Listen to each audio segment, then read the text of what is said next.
உனக்கு போர் வைக்கிறவன் யாருன்ற? பல வீடுகளில் கொலையடிச்சு போனவன்லாம் சொற்று வைக்க வந்தவன், போர் வைக்க வந்தவன். நாங்க சொல்லும்ல, இந்தி படிச்சா வேலை கிடைக்கும் மல்லைங்க. போர் வைக்கிறவன் சொற்று வைக்கிறவனு இந்திக்காரன் தான் வித்துக்கிட்டு இருக்கான். அங்க குஜராத் பீகார்ல இருந்து அங்கிருந்து செஞ்சு வந்த அந்த கம்பளங்களை தோல்ல வச்சுக்கிட்டு வித்துக்கிட்டு போவான். ஏன்?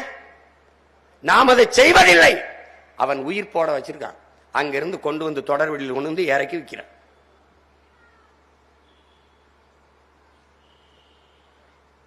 நீ இப்படியே போனாய் என்றால் என்னோடு சென்னைக்கு வா, என் வாகனத்துல உட்கார்ந்துக்க.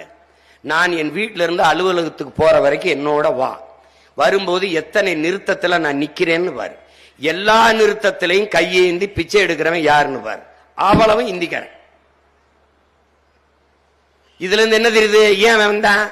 பிச்சை எடுப்பதையும் ஒரு தொழிலாக மாற்றி கொண்டாந்து இறக்கி அதுக்கு ஒரு முகவர். இந்த பகுதி அவனுக்கு, இந்த பகுதி அவனுக்கு. கை குழந்தையோட பார்க்கும்போது பதறும். எப்ப பார்த்தாலும் இந்த குழந்தை படுத்தேதான் இருக்கும். அப்ப என்ன கொடுத்துருக்க? எந்திரிக்காது, அழாது, அப்படியே தூங்கிட்டே இருக்கும். பாவம் போல கையேந்திக்கிட்டே இருப்பாங்க பெண்கள். சரி, நம்ம வழி இல்லாம காசு கொடுத்துட்டே இருப்போம். இதுல இருந்து நீ ஒன்றை தெரிந்துக்க, இனி உனக்கு பிச்சை எடுக்கிற வேலை கூட இருக்காது இந்த நாட்டில். அதையும் அவன் எடுத்துருவான்.